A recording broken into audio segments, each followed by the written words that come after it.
자, 오늘 하나님 말씀은 사무엘상 14장입니다.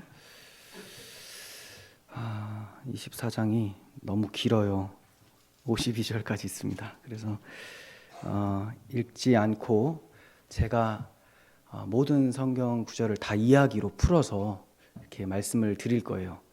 그러다 보니까 원고가 그냥 풀어서 설명하다 보니까 원고가 끝나요. 그 정도로 양이 많아요. 그래서 굉장히 고생을 했는데 평상시 설교처럼 막 인용 구절이 많이 없고 넣으면 너무 길어져요. 그래서 그냥 함께 쉽게 읽기 이렇게 보시면서 설교를 들으시면 되겠습니다. 자, 사무엘상 14장 1절에서 52절 말씀을 전하도록 하겠습니다. 오늘 제목은 믿음의 승리와 불신앙의 헛발질입니다. 믿음의 승리와 불신앙의 헛발질. 지난 시간에 살펴본 13장에는 사울이 왕이 된 지 2년에 요나단이 블레셋 수비대를 습격을 합니다. 그러다 보니까 블레셋에서 이제 전투하러 나오게 되고 이스라엘과 대치 상황이 벌어지게 되는 거예요. 그런데 블레셋 숫자가 너무 많습니다. 어마어마하게 많다 보니까 이스라엘 백성들이 딱 보고 다 흩어져 버리고 도망가 버리고 결국 남는 사람들은 극소수에 불과했었던 것이죠. 자, 이렇게 흩어지는 것을 보고 사울이 마음이 조급해져서 망령된 행위를 하게 됩니다. 하나님의 명령은 사무엘이 도착할 때까지 7일을 기다린 후에 사무엘이 제사를 하게 하고 또 사무엘을 통한 하나님의 지시대로 왕이 행해야 된다라는 것이 하나님의 명령이었어요. 하지만 그가 조급하다 보니까 이 명령을 어깁니다. 그러면 그가 어긴 명령, 망령되이 행한 그 죄가 어떠한 것인가를 지난 시간에 3가지로 말씀을 드렸습니다. 첫 번째는 자기가 제사장이 아님에도 불구하고 직접 제사를 한 죄. 그리고 두 번째는 믿음으로 끝까지 기다리지 못한 죄. 끝까지 기다리지 못한 죄였고요. 세 번째는 자기 욕망을 위해서, 자기 인기와 권력을 위해서 제사를 이용한 죄였습니다. 자, 그리하여 사울은 첫 시험에서 하나님 앞에 옳다함을 인정받지 못하게 된 것이죠.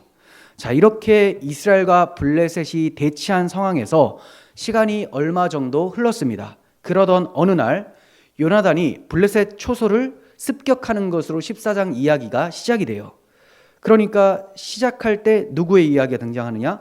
요나단. 그리고 후반부에는 사울 이야기, 요나단의 아버지 사울 이야기가 나오는 거예요. 그래서 14장에는 2명의 인물이 부각되는데 요나단과 사울입니다. 그런데 부자지간이다 보면 이 사람들 정말 닮았다라고 해야 되는 것이 좀 자연스러워 보이는데 오히려 성령께서는 이 두 사람이 너무나 다른 모습이라는 것을 우리에게 보여주고자 하시는 거예요. 즉 요나단의 경우는 믿음으로 행한 영에 속한 자의 모습을 한 반면에 사울 같은 경우에는 불신앙으로 행한 육에 속한 자의 모습, 믿음 없는 자의 모습을 보여주고 있습니다. 앞장인 13장에서도 사울이 하나님을 의뢰하지 못함으로 불신앙적으로 행한, 망령되이 행한 죄를 범했었죠. 그런데 14장에서는 아버지와는 달리 요나단이 믿음으로 행하는 모습, 믿음으로 싸워서 이기는 모습을 보여주고 있습니다. 자, 이렇게 성령께서 대조적인 모습을 보여주시는 이유가 뭘까요? 머지않아 하나님께서 택하시고 세워주실 다윗 왕이 등장을 할 텐데 이 다윗에 대하여 이 두 사람이 각자 대하는 바가 다르다라는 것을 보여주기 위해서예요. 하나님이 세워주시는 다윗 왕, 이 다윗 왕에 대해서 요나단은 자기가 낮아져서 오히려 다윗 왕을 세워주고 잘 섬기는 모습으로 나타나게 되고 또 사울과 같은 경우는 어떻게 하면 저놈을 죽일까 하면서 계속 대립구도를 갖고 가는 그런 모습으로 나타나고 있습니다. 그런데 이 다윗을 대하는 것이 왜 이렇게 중요하냐면 다윗은 누구의 예표냐? 참된 왕이신 예수 그리스도의 예표죠. 하나님 나라 백성의 왕으로서 다윗은 예수 그리스도를 예표하는 인물입니다. 그러니까 오늘날로 적용해 보면 우리의 왕이신 그리스도를 어떻게 대하는가에 따라서 내가 요나단을 닮았는지 사울을 닮았는지, 하나님의 뜻에 어떻게 반응하냐에 따라서 요나단을 닮았는지 사울을 닮았는지가 나눠지게 된다는 거죠. 즉 영에 속한 사람과 육에 속한 사람, 신앙 좋은 사람과 불신앙적으로 행하는 사람의 모습이 나뉘어지게 된다는 거예요. 자, 그러므로 우리는 이런 요나단의 모습을 통해서 또 사울의 모습을 통해서 내가 어떤 모습을 하고 있는지 자신의 신앙을 점검하는 그런 시간이 되었으면 좋겠습니다. 자, 1절부터 보시면 하루는 요나단이 자기 무기를 들고 다니는 병사에게 건너편에 있는 블레셋 초소를 습격하자라고 말을 합니다. 하지만 요나단은 이것을 아버지 사울에게는 알리지 않았다고 해요. 왜 알리지 않았을까요? 얼마 전에 아버지 사울이 하나님 앞에서 망령되이 행한 것을 알고 있었기 때문에, 그가 불신앙적으로 생각하고 결단하고 행동한 것을 알고 있었기 때문에 그런 불신앙적인 사람한테 말을 해봐야 뭐 하겠습니까? 지금 요나단 같은 경우는 하나님을 믿는 믿음으로 하나님의 뜻 가운데서 전쟁을 하려고 하는 믿음의 전쟁, 여호와의 전쟁을 하려고 하는데, 여호와를 믿지 않는 자기중심적 사람에게 알린다고 하면 결국 인간적인 생각과 뜻을 관철시키려고 하는 그런 행동이 나오겠죠. 그래서 아버지에게 알리지 않은 것으로 보여집니다. 그때 사울은 한 600명쯤 되는 군사들을 거느리고 기브아 외곽 지역에 진을 치고 있었습니다. 이때 제사장 아히야도 에봇을 입고 그 가운데 있었어요. 그런데 모인 사람 중에 아무도 요나단이 빠져나간 사실을 알지 못했습니다. 그러니까 요나단이 참 외로웠던 것 같아요. 자기하고 마음을 같이 하는 사람이 없었기 때문에 그렇겠죠.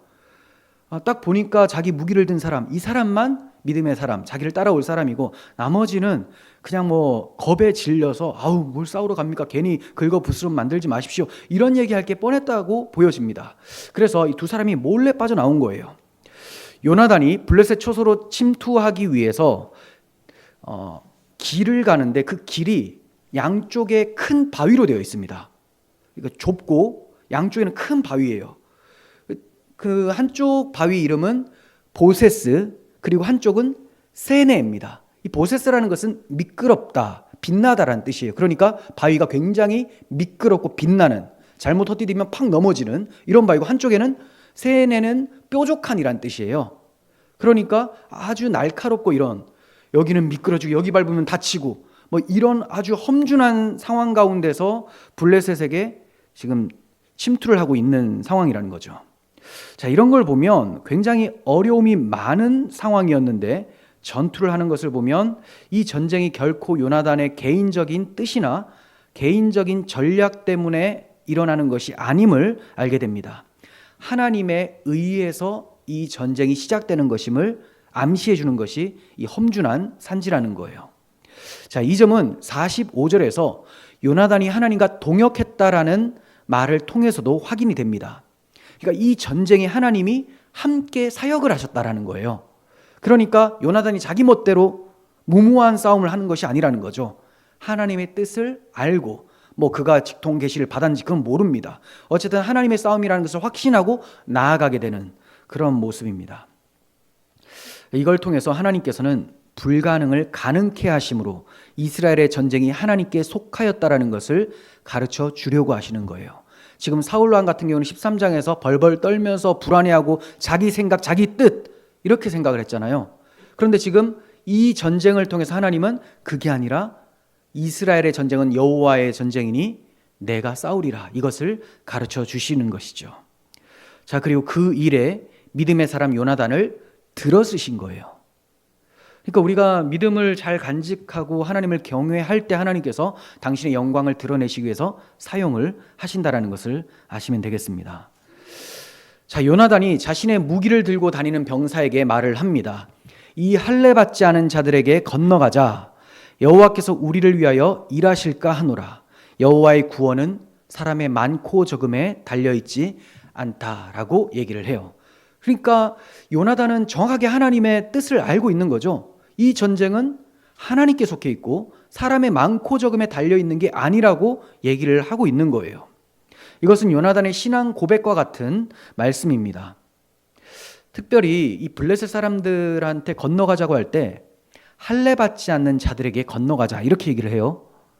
자, 이것은 반대로 말하면 자신은 그리고 이 병사는 할례 받은 사람이라는 거죠. 할례가 뭡니까? 하나님의 백성이라는 것을 인쳐주는 행위잖아요. 하나님의 백성. 그러니까 그 힘, 능력, 생명이라는 것이 사람에게 있지 않고 오직 하나님께 있다라는 것을 할례를 행하게 하심으로 하나님께서 자기 백성 중에 왕이심을 드러내시는 거예요. 그래서 할례를 받은 백성이라는 것을 잊지 않는다라는 것은 자신이 하나님의 백성이고 자신의 싸움과 자신의 삶과 모든 것이 하나님 주권에 속했다라는 것을 인정하는 행위입니다. 그러니까 할례 받지 않은 자들에게 나아간다라는 말은 언약적 신앙을 가지고 언약의 하나님을 의지하고 나아간다는 거예요. 다윗도 골리앗과 싸울 때 저 할례 받지 않은 자들이 이스라엘 하나님의 군대를 모욕한다 하면서 나간다는 거죠.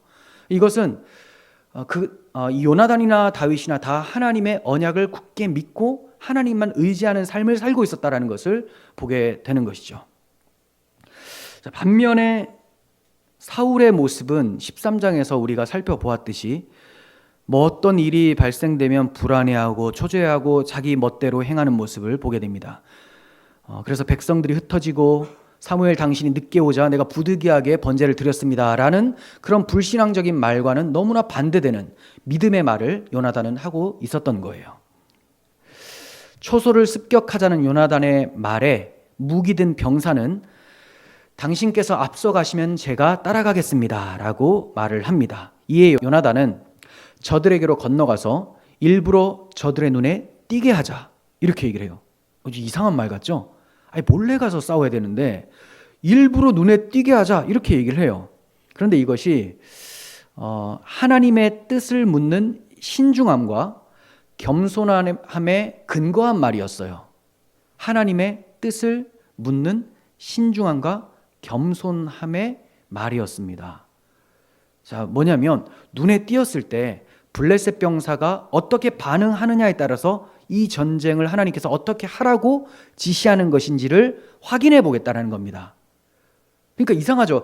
우리 생각으로 무조건 눈에 안 보이게 해서 습격을 하는 건데 지금 요나단은 자기의 능력을 처음부터 믿고 있지 않았어요. 내가 잘 숨고 갑자기 습격하면 이길 수 있다 이런 게 아니었고 무조건 하나님 뜻에 달려있기 때문에 내가 그 블레셋 군대들에게 발각되더라도 그 반응을 통해서 하나님의 뜻을 구하겠다라는 겁니다. 얼마나 강심장이어야 되고 얼마나 하나님을 잘 믿고 있어야 됩니까? 자, 그러니까 저들이 우리를 향해 멈춰라, 우리가 내려갈 때까지 거기서 기다리라 라고 하면 올라가지 않는다라는 것이고요. 만일 저들이 우리에게로 올라오라 라고 하면 치러 올라가는 것이다 이렇게 얘기를 하는 거죠. 그러니까 이리로 올라오라 라고 한다면 하나님께서 저들을 우리 손에 넘겨주신 걸로 알고 우리가 올라가면 된다. 멈춰라 라고 하면 가지 말자. 이게 하나님의 뜻이 무엇인지를 분별하는 거예요. 어렵지 않죠. 어렵지 않지만 무서운 거죠. 이게 만약에 하나님이 정확하게 안 보여주시면 이 사람들 그냥 죽는 거 아닙니까? 그러니까 굉장히 쉽지만 순종하기는, 확인하기는 참 어려운 그런 것을 합니다. 과연 요나단이 표징을 구한 대로 블레셋 군사들이 우리에게로 올라오라, 우리가 한 수 가르쳐주마 이렇게 말을 합니다. 그러자 요나단은 병사에게 내 뒤를 따라 올라가자. 주께서 저들을 이스라엘 손에 넘겨주셨다 이렇게 말을 합니다. 그리고는 요나단이 먼저 손과 발을 통해서 암벽을 타고 오르고 그 부하도 뒤를 따라 올라갑니다. 그러니까 성경은 계속해서 이 요나단이 어떻게 오직 하나님만 의뢰하고 있는지를 독자들에게 보여주고 있는 거예요. 이렇게 무모해 보이는 그런 시험과 또 암벽을 타고 올라가고 보세스나 세네 같은 험준한 곳을 계속 침투하는 것은 오직 하나님만 믿고 있기 때문이다라는 것을 독자들에게 가르쳐주고 있는 것입니다. 자, 믿음으로 행하자 어떤 결과가 나타났는지 봅니다. 13절 하반절에서 15절 블레셋 사람들이 요나단 앞에서 엎드러짐에 무기를 든 자가 따라가며 죽였으니 요나단과 그 무기를 든 자가 반나절 가리 땅 안에서 이게 600평입니다. 600평 정도 되는 땅 안에서 처음으로 쳐 죽인 자가 20명 가량이었더라. 들에 있는 진영과 모든 백성들이 공포에 떨었고 부대와 노략군들도 떨었으며 땅도 진동하였으니 이는 큰 떨림이었더라.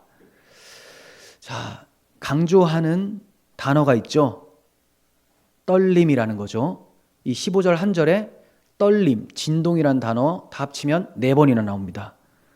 블레셋 사람들이 떨었다. 2사람이 갔는데 벌벌 떨어요. 이게 왜 이렇게 떨었을까요? 요나단과 그 병사가 20명이나 쳐 죽였기 때문에 떨었을까요?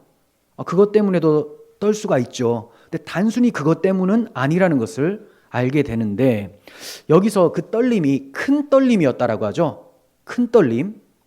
여기서 원어로 큰이라는 단어가 엘로힘이에요. 엘로힘은 하나님이잖아요.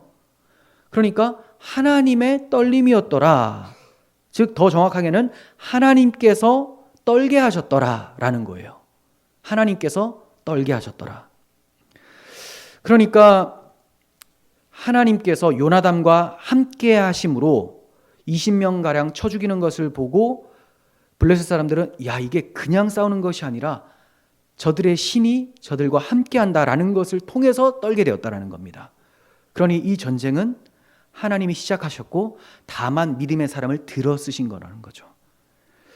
사울이나 다른 사람들 믿음 없기 때문에 들어 써 주시지도 않습니다. 그러니까 하나님께 쓰임 받는 것 자체가 은혜고 복이고 우리의 정말 귀한 선물인 것이죠. 이것을 통해서 하나님은 사울과 백성들에게 하나님만 의뢰하는 믿음을 요구하고 계신 거예요. 앞서 살펴본 13장에서 사울은 왕으로 세움을 받았음에도 하나님만 의뢰하지 않고 믿음 없이 행하는 모습을 보였습니다. 그러나 요나단이 믿음으로 행하자 하나님께서 함께 하심으로 블레셋을 떨게 하신 거예요. 여러분은 하나님만 의뢰하며 믿음의 순종을 하고 계십니까? 지금 하시는 일이 믿음의 순종입니까? 내가 계획하고 생각하고 진행하는 것, 이게 과연 믿음의 순종인지, 하나님의 뜻인지, 그 뜻이라면 순종하고 있는지. 사울처럼 자기의 이름을 위해서, 자기 명예를 위해서 자기 자신의 힘과 꾀를 의지하고 있는 것은 아닌지 돌아봐야 됩니다. 일이 뭔가 잘 풀리고 사람들이 좋아하고 그렇다고 해서 이것이 다 하나님의 뜻이라는 것은 아니고, 너무나 어렵고 힘든 일을 할지라도 그것이 하나님의 뜻일 수는 또 있다는 거죠. 그러니까 내가 하나님의 뜻이 무엇인지를 바르게 알고 그 하나님의 뜻이라면 그 앞에서 즉각적으로 순종하는 모습, 담대한 믿음을 가지는 것이 너무나 중요한 것입니다. 만약에 우리가 사울처럼 자기를 의지하고 자기 이름을 위해서 일을 하고 있다면 대적들이 떨게 될 것이 아니라 그 자신이 떨게 될 것입니다. 사울은 벌벌 떨면서 초조함 가운데 있었죠. 사울이 나아갈 때는 블레셋은 떨지 않습니다. 하지만 믿음의 사람을 하나님께서 들어 쓰실 때 대적들이 떨게 되는 거예요. 자, 16절에서 18절 이야기를 말씀을 드리겠습니다. 베냐민 기브아에서 망을 보던 사울의 파수꾼들이 블레셋 군사들이 사방으로 흩어져 달아나는 것을 보게 됩니다. 그러니까 자기들은 그냥 보초를 서면서 망을 보고 있었는데 갑자기 블레셋 진영에 큰 소동이 일어나고 있는 거죠. 사울과 군사들은 두려워서 꼼짝도 못하고 있는데 어떻게 이런 일이 벌어질 수 있습니까? 하나님의 역사죠. 사울이 너무나 이상해서 우리는 싸우러 가지도 않았는데 블레셋이 난리가 나니까 야, 이거 좀 이상하다 해서 우리 중에 누가 나갔는지 한번 점호해 보라고 얘기를 합니다. 그러자 점호해 봤더니 요나단과 그의 무기를 든 병사가 이탈을 했다, 이렇게 얘기를 해요. 사울은 제사장에게 이번 출전을 하나님께서 허락하시는지 알아보도록 에봇을 입고 나오라고 합니다. 에봇이라는 것은 제사장이 입는 조끼인데 그 안에 하나님의 뜻을 알아보기 위한 제비, 우림과 둠밈을 집어넣어요. 그러니까 이거 입고 오라는 것은 하나님의 뜻을 알아보겠다라는 거죠. 근데 사실 이제 본문에 18절에는 이 에봇이라고 되어 있지 않고요. 우리 개역 개정에서는 궤로 되어 있습니다. 궤. 하나님의 궤를 가져오라. 이걸 하나님의 궤로 볼 수도 있습니다. 그런데 많은 신학자들은 70인역을 따라서 다른 번역본이 70인역은 번역본이 아니고 구약성경이 히브리어잖아요. 구약성경을 헬라어로 번역한 책입니다. 성경책입니다. 여기에는 에봇으로 되어 있어요. 그래서 많은 신학자들은 이거 에봇이다 이렇게 이제 봅니다. 그리고 앞에서 아이야 제사장이 에봇을 입고 거기에 있었더라라고 표현했잖아요. 그러니까 제사장에게 당신이 가지고 있는 그 에봇을 입고 빨리 나오세요. 내가 하나님의 뜻을 물어봐야 되겠어. 이렇게 얘기를 한 것이죠. 자, 이렇게 사울이 제사장에게 말하고 있는 동안에 블레셋 진영의 소동이 점점 심해져 가는 거예요. 그러자 사울이 제사장에게 그냥 두세요. 가져올 필요 없습니다. 이렇게 말을 합니다. 그러니까 블레셋 진영으로 공격해 들어가야 되는지 아닌지 묻기를 그쳤다라는 거죠. 사울은 이처럼 변덕스러운 신앙을 가지고 있었습니다. 그러니까 작전 수행에 대해서 하나님의 뜻을 알려고 하다가 지금 소동이 점점 커지니까 아유 묻긴 뭘 물어, 딱 봐도 그냥 치면 되는 거잖아 하면서 하나님 뜻 됐고 바로 올라갑시다. 자, 이런 식으로 해서 에봇을 가져오지 말라고 얘기를 한 거예요. 그러니까 굉장히 교만하고 성급하고 신중함이 없는 이런 모습이 나타나는 거죠. 분명 이스라엘 진영에서 나간 사람은 요나단과 그를 따른 병사뿐이었는데 사울이 군사들을 이끌고 싸움터로 나가보니까 블레셋 군사들이 그야말로 이 혼란의 도가니에 빠져 있는 상태입니다. 칼을 빼고 스스로가 아니죠. 칼을 빼어들고 자기 편끼리 서로 막 쳐 죽이고 있는 거예요. 그러니까 요나단이 처음 20명 정도 치고 나서는 이제는 자기들끼리 막 싸우고 있는 상황이 되어버린 거죠. 이런 일이 발생한 것이 요나단의 싸움 실력 때문에 그렇습니까? 아니죠. 하나님의 능력이죠.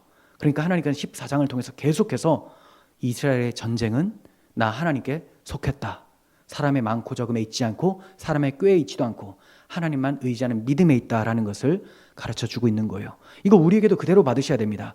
여러분들 우리 삶 자체가 영적 전쟁이잖아요. 우리는 주님이 우리를 부르시는 그날까지 전쟁을 합니다. 신앙생활 자체가 전쟁이에요. 왜냐하면 이곳에는 하나님의 나라, 이 마음 가운데 하나님 나라가 임했지만 우리가 발 딛고 사는 세상은 마귀의 통치 아래 공중의 권세 잡은 자 마귀가 함께하고 있기 때문에 대적이 있을 수밖에 없습니다. 그래서 전쟁을 하게 되죠. 그래서 내가 신앙생활을 합니다라는 사람은 전쟁을 하고 있는 것이고요. 내가 종교생활을 하고 있습니다라는 것은 전쟁을 하나도 하지 않는 거예요. 무조건 패배만 당하고 있는 그 상태. 종교생활이 아니라 신앙생활, 하나님만 의지하며 살아가면 우리 삶에 별의별 유혹과 박해가 찾아옵니다. 그때 믿음으로 승리하라라는 것을 하나님께서 14장을 통해서 보여주고 계시는 거예요. 이 싸움은 나에게 속했다. 너희들의 인생의 모든 싸움은 내가 주관한다. 그러니 요나단처럼 믿음의 암벽을 타고 올라가고 믿음으로 싸워 이겨라 라고 말씀하고 계시는 것이죠. 한 명의 믿음의 사람으로 인해서 어떤 변화가 일어나게 되었는지를 보겠습니다. 21절에서 23절 내용인데요. 세 가지 변화가 일어납니다. 첫 번째, 블레셋 족속에게 점령되었을 때 군인으로 끌려갔었던 사람들, 히브리 사람들이 이스라엘 진영에 들어와서 합세하기 시작을 합니다. 그리고 두 번째는 전에 에브라임 산지로 도망하여 숨어 있었던 이스라엘의 군사들이 모두 뛰어나와서 블레셋 군사를 뒤쫓아가면서 쳐 죽입니다. 그리고 결론적으로는 여호와께서 그날에 이스라엘에 구원을 주셨다. 여호와께서 이스라엘을 구원하셨다라고 맺어주고 있어요. 이걸 가르쳐 주시고자 하는 거죠. 사울이 왕이라고 해도 네가 구원자가 아니다라는 것을 가르쳐 주는 겁니다. 아무리 말과 병거와 군사들이 많아도 창과 칼이 있어도 너희의 싸움이 아니다. 우리가 13장에서 살펴봤잖아요. 이들에게 무기가 있습니까? 칼과 창은 사울과 요나단밖에 없어요. 그러니까 요나단의 무기를 든 병사가 있어요. 그럼 요나단의 병사는 자기 무기가 있을까요? 없어요. 그러니까 들고 다니는 거예요. 처음에는 제대로 안 봤을 때 이렇게 생각했어요. 자기 무기도 들고 요나단 것도 들고 와, 무슨 뭐 짐꾼도 아니고 너무 불쌍하게 만드는 거 아닌가 했는데 아니에요. 그냥 요나단 칼 하나 딱 차고 가고 있는 겁니다. 오히려 칼 쥐고 있는 게 더 낫죠. 위험한 순간에 싸울 수도 있으니까. 근데 요나단의 칼을 딱 차고 가고. 그러니까 칼이 총 2자루. 뭐 칼과 창 해서 한 자루씩밖에 없는 상황인 거죠. 여기에서 누가 이길 수가 있겠습니까? 그러니 이 싸움이 하나님의 싸움이다라는 것을 보여주고 있는 것이죠. 이스라엘 군인들은 그날 굶주린 터라 매우 피곤한 상태였습니다. 왜냐하면 사울이 군인들한테 저녁까지, 그러니까 내가 내 원수에게 보복하는 데까지 어떤 음식물도 먹으면 저주를 받을 것이다, 이렇게 아주 쓸데없는 맹세를 시킵니다. 그래서 전체 군대는 그 맹세를 지키면서 종일 굶었어요. 그런데 그들이 블레셋의 패잔병들을 추격하던 에브라임 산지에는 하필 꿀이 바닥에 너무 많이 떨어져 있는 거예요. 꿀이 막 흘러 넘쳐요. 그러니까 얼마나 먹고 싶었을까요? 근데 먹으면 사울의 저주를 받으니, 죽임을 당하니 먹지도 못하고, 굶주려 배고파 죽겠는데 얼마나 답답하고 한심스러운 명령을 했습니까? 이게 무슨 헛발질이 있습니까? 그렇다고 누구의 탓을 하겠습니까? 분명히 여호와께서는 너희가 택한 왕으로 말미암아 부르짖게 될 것이다 라고 경고를 하셨음에도 자기들이 아니로소이다, 우리도 우리에게 왕이 있어야 되겠습니다 라고 했잖아요. 그런 왕이 이런 명령을 내렸으니 뭐 입이 10개라도 할 말은 없죠. 너무 괴롭습니다. 그런 왕을 얻은 결과가 뭐냐? 본문에서는 피곤함이었더라, 이렇게 얘기를 해요. 너무 피곤했다는 거예요. 31절에서도 심히 피곤한지라, 이렇게 얘기해요. 그러니까 이 사람, 피곤한 사람, 이런 거 있잖아요. 이 왕을 딱 세웠더니 우리에게 힘을 주고 뭐 용기를 주고 이럴 줄 알았는데, 사람 피곤하게 만드네, 이렇게 만들어버리는 거죠. 하나님께서는 곡식을 밟아 떠는 소에게 망을 씌우지 말라고 하셨어요. 소가 일을 하려면 그 중간에 풀을 뜯어먹고 이렇게 양식을 먹어야 되잖아요. 근데 망을 씌워버리면 이건 뭐 일을 하라는 건지 말라는 건지 힘이 없어요. 그런데 지금 대적과 싸우는 군사들에게 먹지 못하도록 입에 망을 씌워버리고 있는 거예요. 그러니 얼마나 피곤한 삶이 펼쳐지는 것입니까? 거기다가 인간이 택하여 세운 사울 왕은 이렇게 얘기를 합니다. 내가 내 원수에게 보복하는 데까지, 그때까지 먹지 말라. 그러면 이게 뭐예요? 지금 내가 내 원수에게 보복을 한다? 이스라엘 왕이라면 마땅히 블레셋과의 전쟁을 여호와의 전쟁이라고 생각해야 되겠죠. 싸울 때도 여호와의 이름을 위해 싸우고 여호와를 의지하여 싸우고 여호와의 영광과 백성의 안전을 위해서 싸워야 돼요. 그런데 지금 사울은 그게 아니라 지난번에 블레셋에게 당한 치욕을 갚기 위해서 개인적인 복수심에 불타고 있었던 거죠. 그는 하나님 나라와 그분의 의에 대해서는 관심이 없고 오직 관심은 자기 이름, 자기 명예, 자기 권력 회복이라는 겁니다. 사울은 백성의 필요를 공급해주는 왕이 아니라 오히려 굶주려서 피곤하게 하고 저주를 받을지어다 하면서 저주의 멍에를 메우는 그런 왕이었던 거예요. 분명히 하나님께서 너희들이 세운 왕은 이렇게 된다라고 말씀하셨음에도 이들은 하나님 말씀을 귀담아 듣지 않았습니다. 우리도 마찬가지죠. 오직 하나님, 예수 그리스도의 말씀만 믿고 순종하며 따르라라고 하면 하나님 그래도 나에게도 이 세상에 의지할 만한 뭐 하나가 있었으면 좋겠습니다 하면서 계속 뭘 만들어냅니다. 근데 그런 것들을 믿고 가면 결국은 나중에 패망을 하게 됩니다.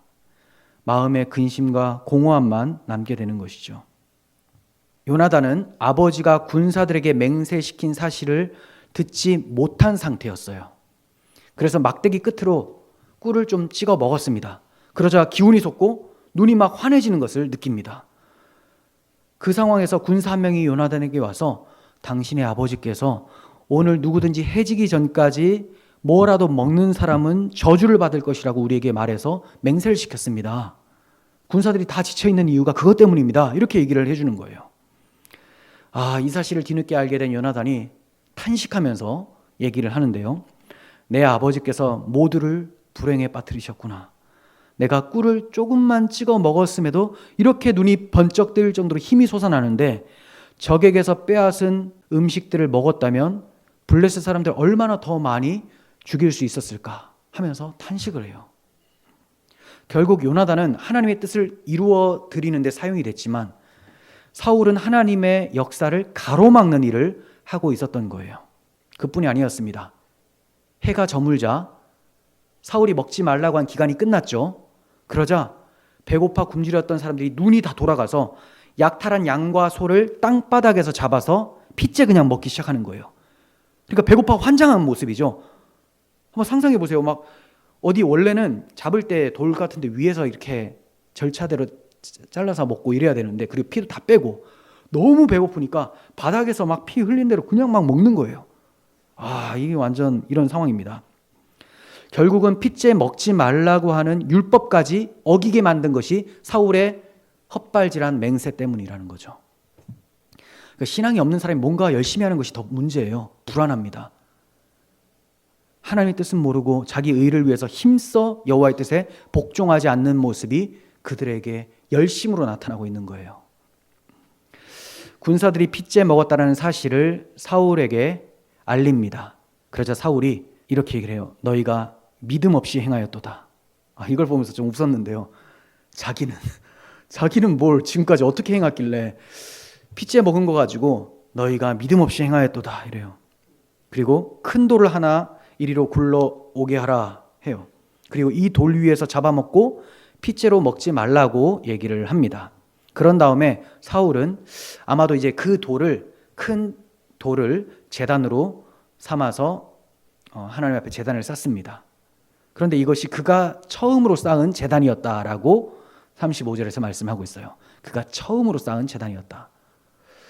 그가 왕이 되었고 많은 일들을 하고 있었을 거 아니에요? 이 기간 동안 아무것도 안 한 게 아니고 그냥 중요하고 굵직굵직한 것을 기록하는 겁니다. 그러면 제단을 원래 언제 한 번씩 쌓아야 됩니까? 항상 쌓아야죠. 항상. 하나님께 예배하고 감사하는 모습. 원래 이스라엘 족장들은 가는 곳마다 제단을 쌓았습니다. 그런데 사울은 이제야 처음 제단을 쌓고 있는 거예요. 그러니 그의 신앙이 얼마나 문제가 많은지 금방 알 수가 있죠.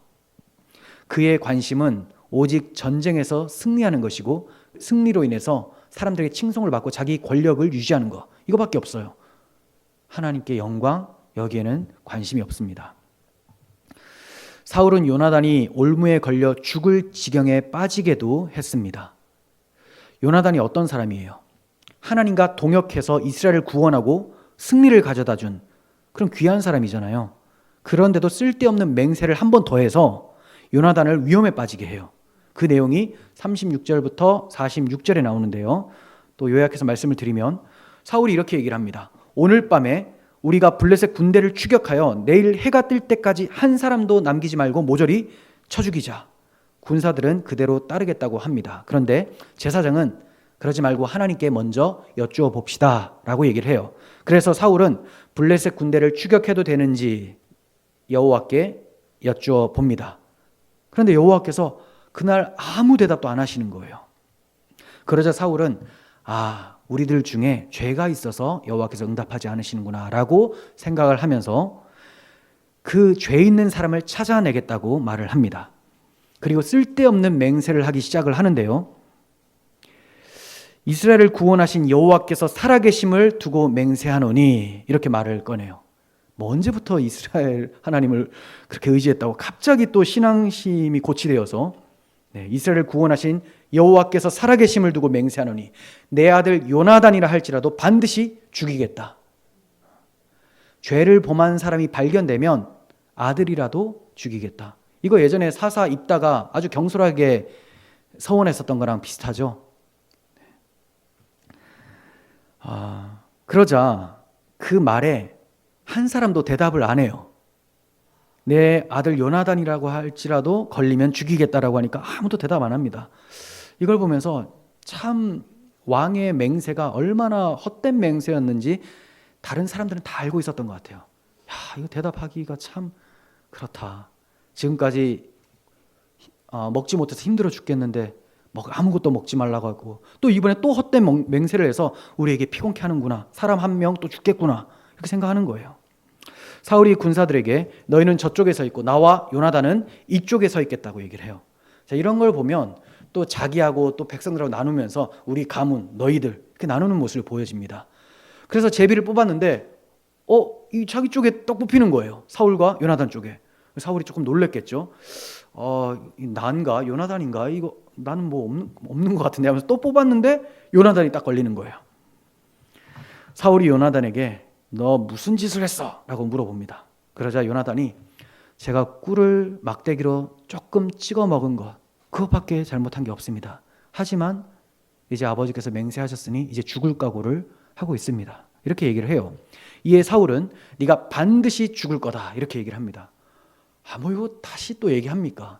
그러니까 이런 모습을 보면 자기가 한번 뱉은 말은 끝까지 이루고 마는 아주 올곧은 왕이라는 것을 사람들한테 알리고자 자기 권력을 위해서 자기 아들까지도 죽이려고 하는 모습으로 보여져요. 사실 요나단은 알지 못하고 행했잖아요. 고의로 먹은 것이 아니라 사울이 그런 헛된 맹세를 할 때 들은 적이 없습니다. 그래서 부지 중에 잘못을 범한 거잖아요. 그럼 이럴 경우에 율법에 의해서 속죄를 받을 수가 있어요. 부지 중에 잘못을 했다면 속죄 제사를 드림으로써 죄 용서를 받을 수가 있어요. 그럼에도 불구하고 사울은 요나단에게 속죄받을 기회조차 주지 않고 자기의 맹세를 따라서 요나단을 죽이겠다고 해요. 그러니까 얼마나 권력욕이 많고 또 율법에 대해서도 별로 관심도 없는 이런 사람이라는 것을 보게 되죠. 참 경솔한 맹세고 경솔한 처신입니다. 이렇게 불신앙의 헛발질을 해대던 사울에게 모든 군사들이 와서 간청을 해요. 이스라엘의 이처럼 큰 구원을 이룬 요나단을 결코 죽여서는 안 됩니다. 여호와의 살아계심을 두고 맹세하니 그의 머리털 하나도 땅에 떨어지지 않을 것입니다. 왜냐하면 그가 오늘 하나님과 동역하여 우리 이스라엘을 구원했기 때문입니다. 이렇게 얘기를 해요. 그렇게 말해서 군사들은 요나단을 죽음에서 구출을 하게 됩니다. 그가 오늘 하나님과 동역하였기 때문입니다. 라고 얘기를 하죠. 이것은 요나단이 죽임당해서 안 되는 이유에 대해서 얘기를 한 거예요. 하나님께서는 요나단을 도구로 사용해서 블레셋과 싸워 이기게 하셨기 때문이라는 거죠. 하나님께서는 요나단과 함께 하셨기에 승리할 수 있었던 것이기에 승리를 위해서 사울이 맹세를 한 거잖아요. 그러니까 이미 요나단 때문에 승리를 한 것이니 당신의 맹세는 철회해야 되고 요나단 죽이기로 한 것은 이제 그쳐야 된다. 이렇게 호소를 한 거예요. 그러니까 백성들은 하나님께서 인정하시는 사람을 해치는 일은 하나님을 대항하는 아주 큰 죄라는 것을 알고 있었습니다. 모든 백성이 요나단의 믿음과 하나님의 동역하신 결과가 승리라는 것을 알고 있는데 사울만 몰라요. 왕이라는 작자만 모르고 있습니다. 높은 자리에 올라가서 사람들이 떠봤더니 교만해서 정신이 나가버린 거예요. 자기밖에 보이는 게 없는 거예요. 하나님께서 지금 행하고 계시는 그런 것은 보지 못하고 자기만 내 말에 어떻게 반응하고 이런 것만 관심이 있습니다. 일이 잘 되고 높아지려고 할 때 더욱 주의해서 스스로 낮아져야 되는 거예요. 그렇지 않으면 정말로 낮아진 자리로 내던져질 수가 있습니다. 사울의 결말이 그러했습니다. 그러니까 우리는 하나님 앞에서 늘 겸손히 낮추셔야 돼요. 하나님이 높이십니다. 요나단과 사울이 얼마나 대조적인 모습을 보여주고 있습니까? 요나단의 모습은 믿음의 사람, 영에 속한 자의 모습이죠. 그래서 그는 믿음을 보였고 그 믿음으로 담대함을 보여줬고요. 그 담대함에서 나온 하나님과의 동역함을 보여줬고요.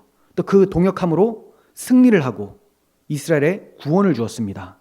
그러나 육에 속한 사울, 불신앙적인 사울은 백성들을 피곤하게 하고 또 백성들을 저주하고 곤란하게 하고 백성을 범죄하게 만들고 믿음의 사람 요나단을 올무에 걸려 넘어지게끔 그렇게 헛된 맹세를 한 사람이었어요. 이처럼 대조적인 두 사람의 모습은 앞으로 전개될 사건의 전주곡이기도 합니다.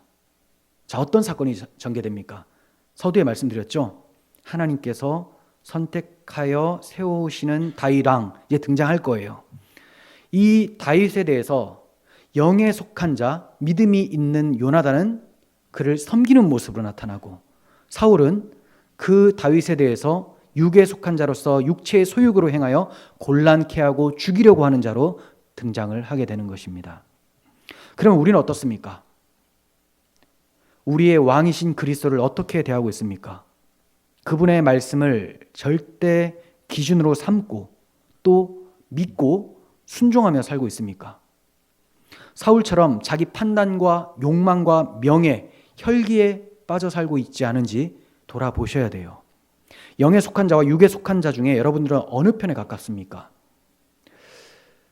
오늘날 많은 교인들이 설교는 듣는데 그 들은 바 설교를 믿음으로 연합시키지를 못합니다. 믿음으로 연합시키면 순종으로 나타납니다. 순종으로 나타나기 위해서는 믿음으로 말씀을 받을 때 자기를 마치 렌즈로 살펴보는 것처럼 자기의 신앙 상태를 점검을 해야 됩니다.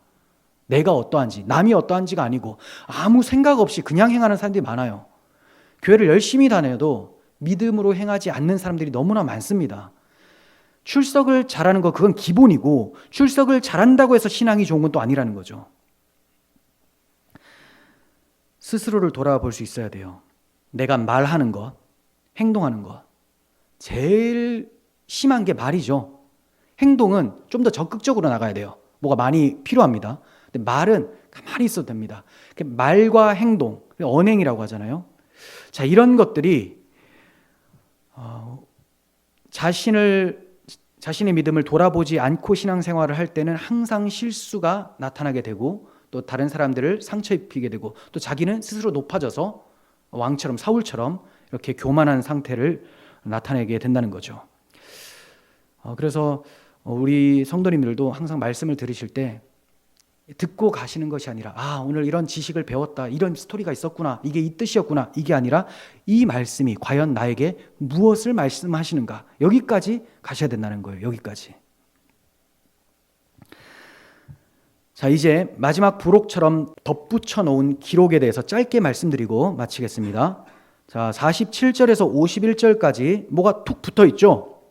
자, 먼저는 사울의 업적, 전쟁에서 승리한 것을 간략하게 요약을 하고 있어요. 동쪽으로는 모압과 암몬을 정복을 했고 남쪽으로는 에돔과 아말렉을 쳐서 이겼고요. 서쪽으로는 블레셋, 북쪽으로는 소바를 쳐서 이겼다고 합니다. 그리고 이어서 사울의 집안에 누가 있는지를 언급을 해줍니다. 자, 이것은 사울 당대의 이스라엘의 역사를 요약해서 말해주고 있는 거예요. 사울이 통치할 때 이스라엘의 역사가 어떠했는지 아주 짧게 그의 업적을 통해서 보여주고 있는 거죠. 한 인물을 중심으로 역사를 요약하는 기사가 등장을 할 때는 어떤 전환점, 새로운 시대가 열린다라는 것을 의미하는 거예요. 그러니까 지금 사울의 이야기를 쫙 끝맺고 있는 모습이 나타나죠. 사울 중심으로. 그건 뭐예요? 사울 말고 새로운 왕이 등장을 한다라는 것. 이거 보여주는 거예요. 그래서 다음 장 15장에 가면 사울 왕은 하나님께 완전히 버려지게 되고요. 16장에는 하나님께서 미리 선택해 놓으신, 예선해 놓으신 다윗이 기름 부음을 받고 그때부터 다윗과 사울의 대조로 이야기가 전개되고 있는 것입니다. 자, 이렇게 14장을 살펴보았습니다. 너무 길어서 어떤 요점을 말씀드리기 참 어렵고 설교 준비가 어려웠는데 이렇게 긴 거는 그냥 그렇구나 하고 들으시면 되겠습니다. 오늘 여기까지 하고 기도하겠습니다. 하나님 아버지 감사합니다. 14장의 전쟁을 통해서 하나님을 의지하고 믿음으로 싸워 이겨야 됨을 깨닫게 해주심에 감사를 드립니다. 혹시 저희의 모습이 요나단과 같이 성령에 이끌려 사는 삶이 아니라 사울처럼 육에 이끌려 욕망에 이끌려 명예와 자기 권력 유지에 혈안이 되어 있고 눈앞에 보이는 이익을 위해서 살아가고 있지 않은지 돌아보게 하여 주시고 우리의 삶이 하나님 앞에서 신중하게 요나단처럼 담대하게 그렇게 살아갈 수 있도록 은혜 베풀어 주시옵소서. 사울과 같은 모습이 있다면 주께서 보여주시고 제거하여 주시기를 소원합니다. 쳐서 복종하고 주의 말씀으로 변화되는 저희들이 되게 하여 주시옵소서. 우리 구주 예수 그리스도의 이름으로 기도합니다. 아멘.